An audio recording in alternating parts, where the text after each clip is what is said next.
మందిని వాళ్ళ మాటల్లో నేను చూశాను, గమనించాను. ప్రార్థన చేయండి సార్ అని చెప్పి మాట్లాడుతున్నప్పుడు ఆమె ఒక మాట ఉంది. మా ఇంటి ముంద చిన్నపిల్లలు కూడా ఉంటారు. వాళ్ళ తల్లిదండ్రులు కొన్ని సందర్భాల్లో వాళ్ళ పిల్లల్ని మా దగ్గరకు పంపించరండి.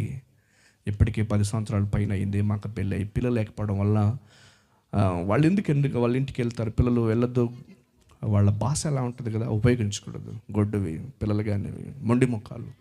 ఆ మాట్లాడినప్పుడు వాళ్ళు చాలా ఏడ్చారు. ఆమె సైలెంట్గా ఉంది, ఆ పాపను ఎవరు ఏడుస్తూ ఉన్నారు. ఆ మాట్లాడినప్పుడు నేను చాలా బాధపడ్డాను. నేనేమంటానంటే, పిల్లల్ని తీసుకోవడం, పిల్లల్ని పెంచడం, పిల్లల్ని కనడం మానవ చేతుల్లో లేదు. దేవుడే ఇవ్వాలి. గర్భఫలము దేవుడిచ్చు బహుమానం అంతే. దేవుడే ఇవ్వాలి. ఒక మాట, డాక్టర్స్లో కొంతమందికి పిల్లలు లేని